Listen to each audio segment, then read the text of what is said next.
The first rays of dawn pierced the misty veil over the farmstead, casting a gentle golden hue across the rustic landscape. Roosters crow in the distance as Jack and Tutien emerge from the modest house, the crisp morning air carrying the scent of fresh hay and damp soil. Jack squints toward the chicken coop, a hint of concern in his voice. "Where are the chickens? They haven't returned to eat yet." Tutien adjusts her worn hat, her smile warm. "They're likely pecking around out there, brother. The porridge might be cold now. Let me tend to the dogs instead."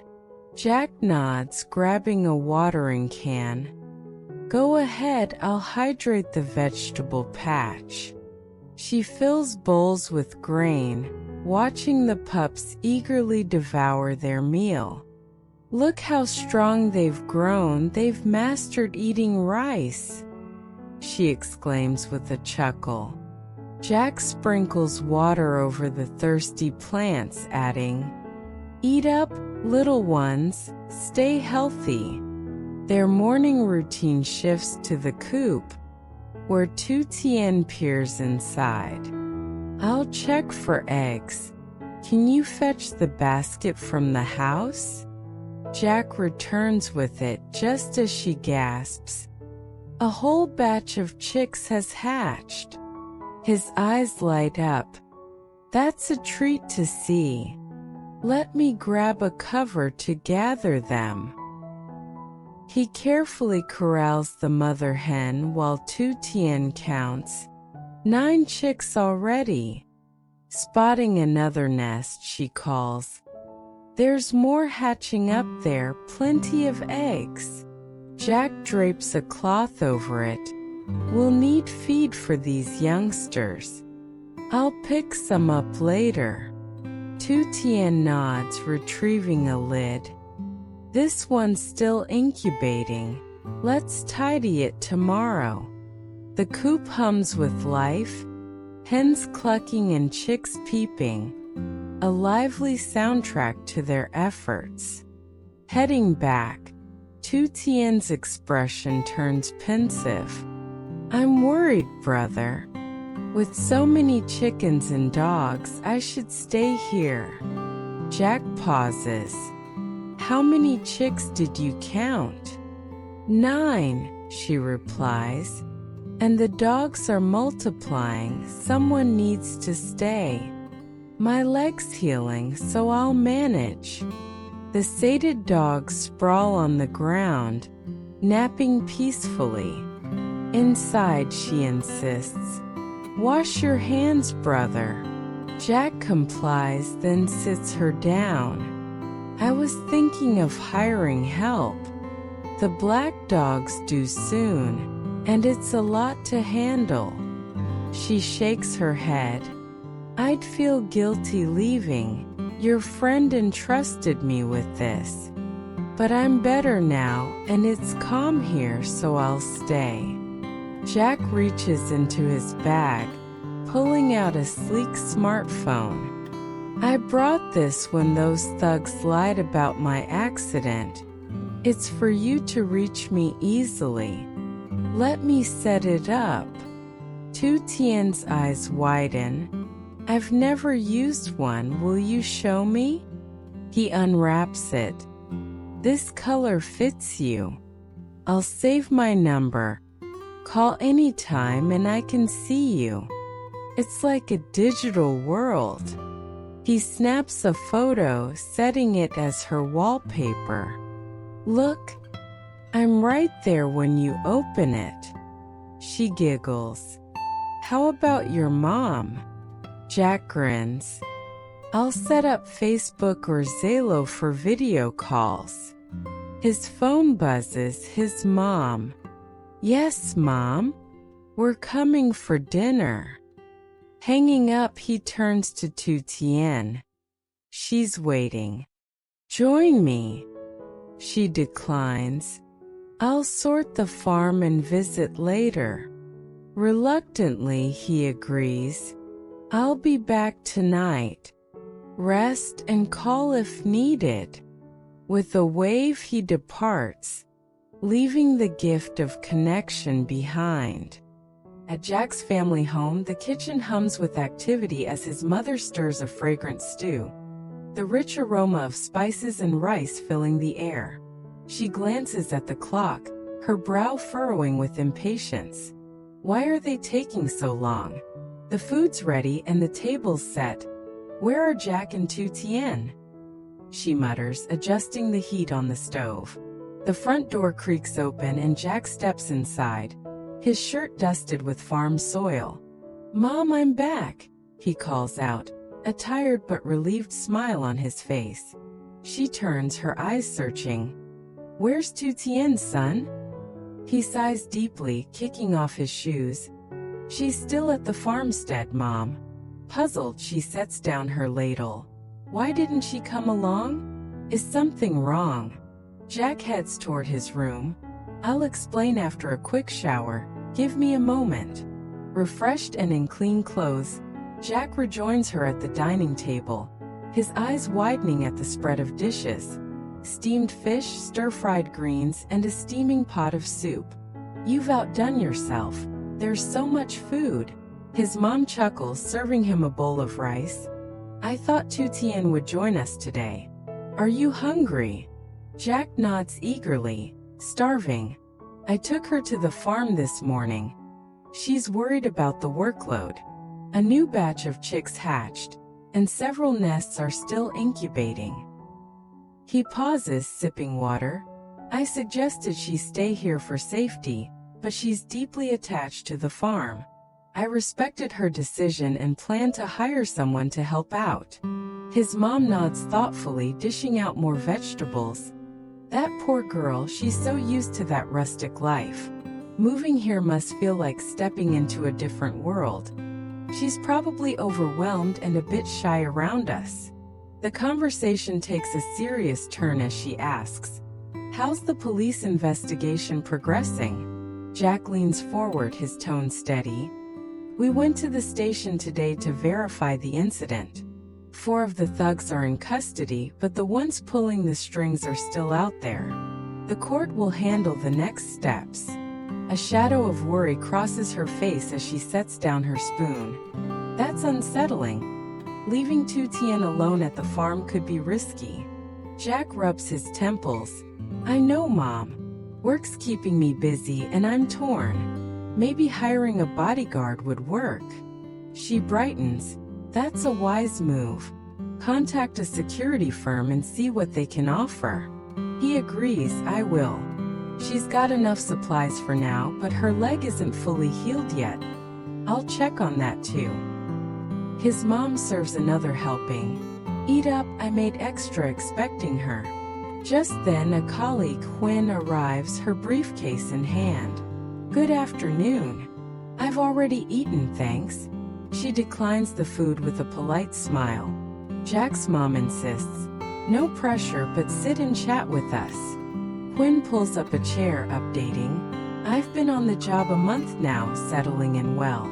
Here's the report on the urban project for your review." Jack flips through the pages, nodding. The progress looks promising, but worker safety and site supervision need attention. Please revisit those areas. Hwin jots notes. "I'll follow up promptly." As they discuss, his phone rings, a call from headquarters. Listening intently, his face breaks into a grin. "Mom, they've promoted me to a new position." She claps her hands. "Wonderful news after all your dedication." Hwin adds her congratulations, but Jack's mind drifts. "I forgot Tutien's SIM card. I'll head back with it. Teach her to use the phone." His mom nods. "Go ahead, but drive safely." With a mix of pride and concern, he gathers his things, ready to return. The afternoon sun climbs higher, painting the farm in a warm, amber glow as Tutien steps into the yard, her feline companions darting around her ankles. The cats, caught in a spirited game of chase, tumble over each other, their meows rising like a playful chorus. "That's enough, you little scamps. Come here and behave," she scolds with a fond laugh, bending to lift a sleek tabby into her arms. She strokes its fur, murmuring, "I'm off to the market to sell bananas and will bring back a treat, maybe some grilled fish or a bit of chicken." The cats purr contentedly, settling into the shade of a mango tree as she gathers a basket overflowing with ripe, golden bananas, their sweet fragrance blending with the farm's earthy undertones. Reaching the bustling market, Tutien scans the crowded lanes, her steps careful yet determined despite the weight of her load. "Is this spot taken?" she asks a sun-weathered vendor nearby, who offers a gap-toothed grin and waves her in. "All yours, young one, set up right here." She unpacks her bananas, arranging them in neat rows, and calls out with a clear voice, "Small bunch for 10,000 VN, 2 smaller ones for 15,000 VN. Freshly plucked from the tree this morning." A middle-aged woman with a woven bag approaches, inspecting the fruit with a practiced eye, then hands over the money with a satisfied nod. Encouraged, Tutien glances around. "Excuse me, where can I find the meat section?" An elderly man balancing a crate of leafy greens points down the aisle. "Past the vegetable stalls on your right. Can't miss it." Grateful, she replies, "Thank you so much," and weaves through the throng, the cacophony of haggling voices and clattering goods enveloping her. Her journey leads to a small feed stall, its shelves lined with sacks of grain and feed. Spotting a bag labeled for chicks, she approaches the burly shopkeeper, his apron stained with years of work. "How much for a 5 kilograms bag of this chick feed?" she asks, her tone steady. He scratches his stubbled chin, considering. "That'll be 75,000 VN. Good quality, I promise." Curious, she tilts her head. "Do I need to mix it with anything?" He shakes his head firmly. "Nope, just feed it straight. No extra steps needed." Relieved, she counts out the bills. "Perfect, I'll take it. Thank you." The bag's heft settles into her arms, a tangible reminder of her growing flock. She lingers at a neighboring vegetable stand, eyeing vibrant herbs. "Some mint and cilantro could brighten a stew," she muses, adding a small bundle to her basket. A young boy tugs at her sleeve, his eyes wide with curiosity. "Auntie, are your bananas really sweet?" She beams, peeling one for him. "The sweetest, try it." He takes a bite, grinning ear to ear before dashing off with his prize. The market's vibrant energy lifts her spirits, though her thoughts drift to the farm.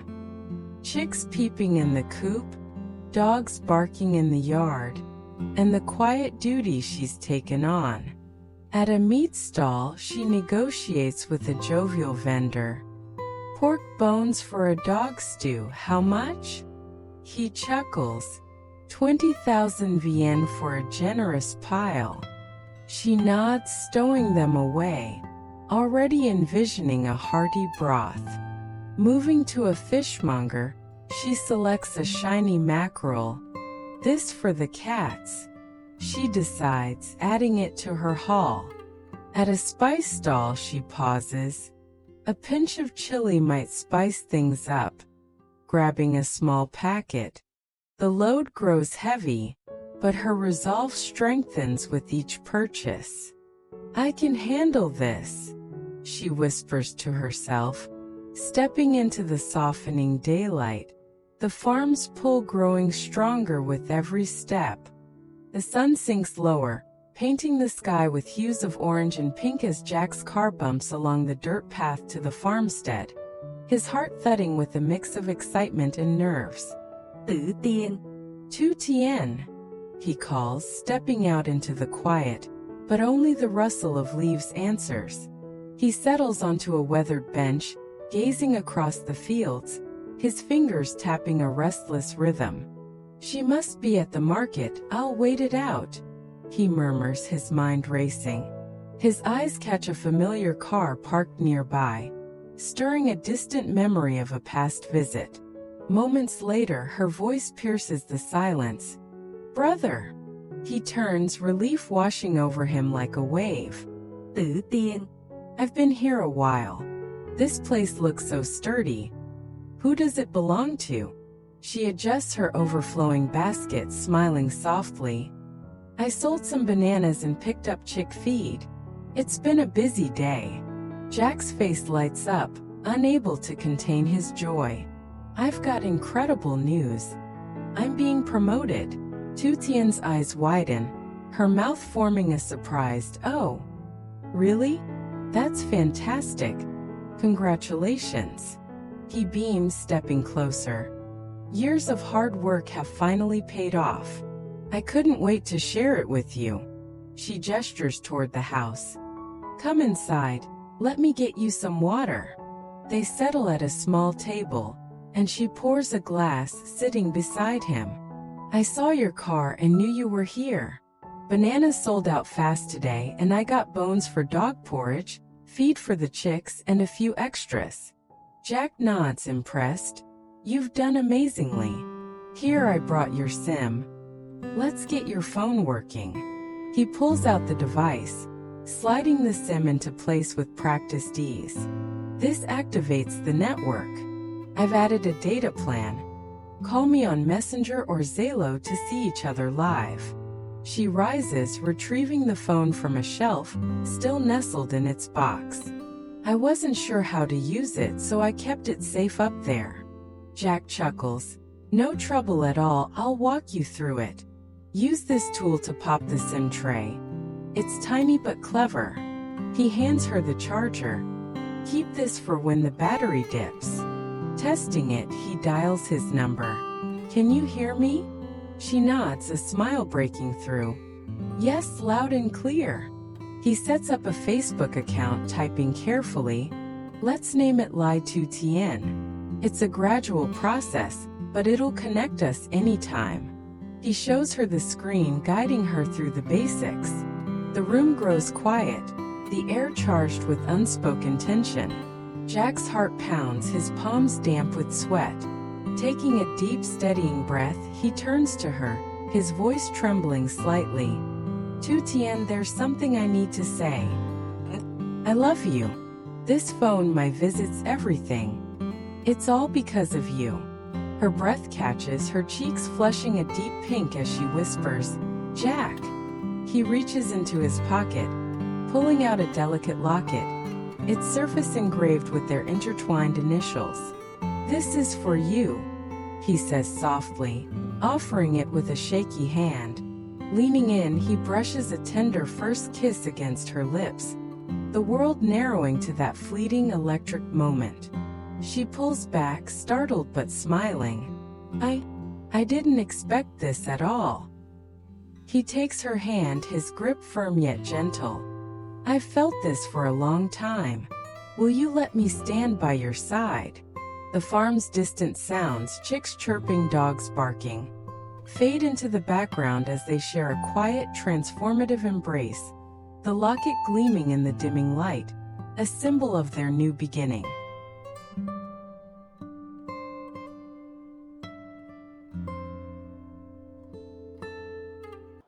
Again, to my surprise, she told me about Phyllis, a spa health director who had lost her husband several months before. I invited Phyllis to have lunch with me the next day, and we quickly established some common ground. We were about 10 years apart in age, But she had also been with her husband for about 50 years. She talked of how they met and what their life had been like. And I could tell by her stories and the warmth of her tone of voice that she, too, had a happy marriage. Then it was my turn, and all I could do was cry as I told the story of my own husband's battle with cancer and chronic pain. As unquote, I'm used to asking people what they have learned from their experiences, so it was natural for me to ask her for advice on what happened her deal with the crossing